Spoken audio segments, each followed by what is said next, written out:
maybe I'm from that calculus. So when people leave here and play somewhere else, they have to get a minimum of $1.70 a round, or $6.80 if they travel as a single. Bottom line is stay at home and play for less.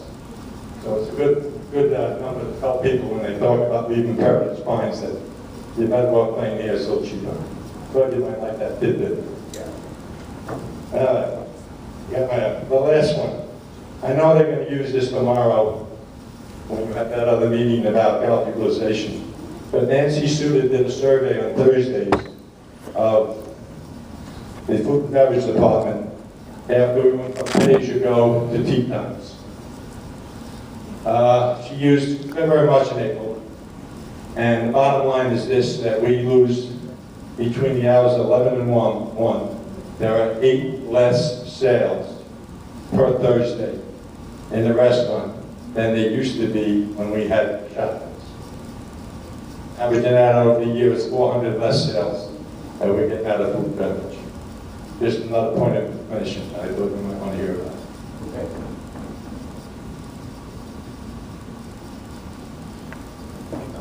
All finished. Those are always easy. Let me give everybody a construction update. We got the contract. They're going to continue skimming the drywall. That'll be today and tomorrow. The primer application of the interior walls starts tomorrow with anticipation of being done this week. Final interior paint application will be starting on Tuesday, the 21st tomorrow. Exterior paint application starts Wednesday on the 22nd. The exterior lighting installation will start this Friday or Monday, depending on weather. The final sprinkler line drops and the pressure test for the fire sprinkler system will be this Friday with a test on Monday. Electrical trim and county inspections will be the week of the 27th, that's next week. Carpet will be the week of July 5th. Final inspections and punch out, that's to go through and see if there's any issues with anything that was done in there. That will be the 3rd week, the 18th, the week of the 18th, that's July. Start relocating the office to the woodshop equipment on the 25th of July, and then we'll start the same day on remodeling the existing offices, where we're going to take some built-ins off the file cabinets, move them. A couple things about my office.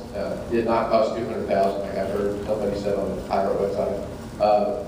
What we did is we made a decision. I made a decision to stay in my office, and I wanted a place to meet. So the new part is just going to be a meeting room for staff, for board members to meet, have meetings for check signing. Doris and I were talking about the assistant treasurer. It'd be a perfect place to do check signing now when there's privacy. So, but it's just a table, and we're going to try to get 8 chairs around the table in there. It just gives us some privacy. But it's going on very, very well. Anybody else have any other questions?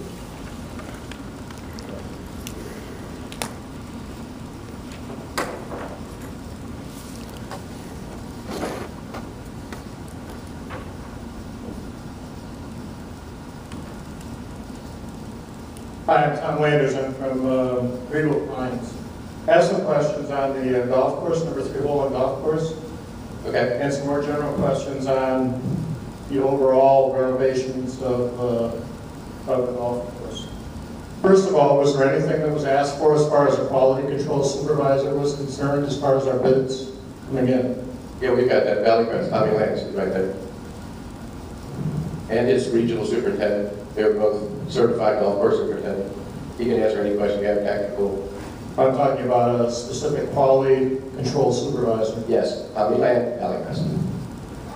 Okay, and the question I had was the bids that I saw that came in, they were addressed to Tommy Land. Is that a conflict of interest that one of the bidders is receiving the bids from the other people? Yeah, not at all. Tommy's our contracted golf course superintendent who works for Heritage Pines. He needs to be excluded from seeing the other bids, or else he has an unfair bid advantage. If I was one of the other bidders and I knew that, then I certainly would be complaining about that. There's a conflict of interest if he's bidding on it also, for him to see the other bids. He had nothing to do with the Valley Crest bid. It's a completely separate division of Valley Crest. Yeah, their construction division is a completely separate division. They came here, they were the same as the other two did. They evaluated the process. We gave you we had a sheet of information on what the expectation was. They took that, and then 3 of them submitted their bids. There was a deadline. They all 3 came in at the same time. In the future, I would recommend, so that it appears transparent and there's no appearance of impropriety, that the bids come to you and not to an employee of Valley Crest. That's fine. That's a next question. It looks like we're going to be in a cycle of replacing future key boxes and greens. Next year will be a green or a key box and so forth. That's correct. Is it your intent to sole source these based on awarding the contract this year? No, that is not our intent. So you're going to go out every year with a competitive bid and do a bid evaluation every year? That's correct. Yeah, we'll three bid it. That doesn't necessarily mean the board has to pick the lowest bid. It just so happened that the lowest bid was Valley Crest. We've said all along, we said this back when we did home number 18T, we had the possible sinkhole issue, that to bring somebody else in here and let them build something and then require Valley Crest to maintain it is not smart.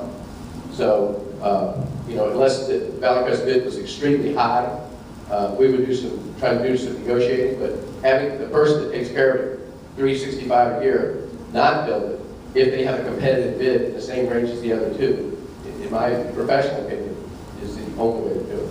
But we will three bid it, without a doubt. My suggestion to save you time and some consistency also is to have all of the, for example, all the greens, all 18 of the greens, have a schedule put out for them and go out to bid one time to have one company go and do that. That's difficult because of the pricing issue. Things change year to year, so that you get a price, but there will always be something on the bid saying, subject to pricing whatever project. If it happened 5 years from now, they have to rebid the whole thing. Yeah. So we'll just bid it as we do it year to year. You avoid that by asking for a fixed price contract? And why did we ask for a fixed price contract on this? Why did we not ask for a fixed price contract? Because we can't determine what the price should be. We're not the landscape engineering company. I don't know what their costs are. No, but you can ask the bidder for a fixed price contract. If you provide sufficient detail to the people that are bidding. Maybe you should attend the next reserve meeting. I'm through answers. But I'll answer any other questions. If you're talking about the way the contract, I just explained to you how it's done. That's the way it's done.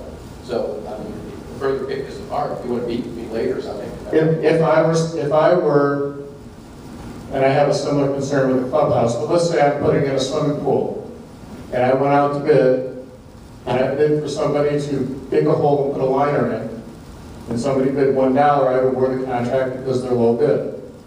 But they know that there's going to be a bunch of change orders as the process goes through, and there's going to be a bunch of add-ons that aren't going to be competitively bid, and that's where they're going to make their money. You didn't do anything remotely close to that. That's a ridiculous analogy. So we put out an expectation of exactly what should be done. A process, I think it was 8 different items of how the bridge was to be constructed. All the contractors got the exact same specifications, and they bid the specifications. We're not obligated to take load. So my suggestion is that you ask for a fixed price contract. Okay. And the bidder will take the risk, whatever the risk is, the bidder will take the risk, whatever it is, and he'll add back to cover what the risk is. Okay, I have a suggestion.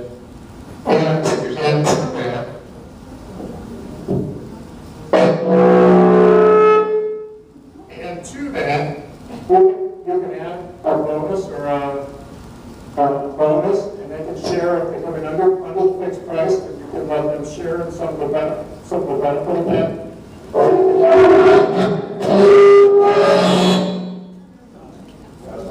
Or you can have a penalty, I can talk about it, or you can have a penalty assigned for the overrun, so they share in whatever the cost is or whatever the change orders are.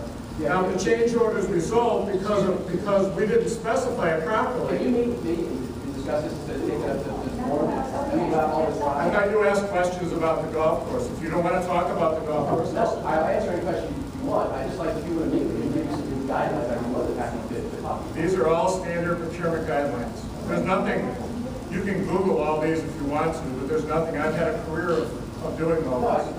I respect what you're saying, but if you'd like to meet with me, I'd enjoy having you give me some fun. Thank you.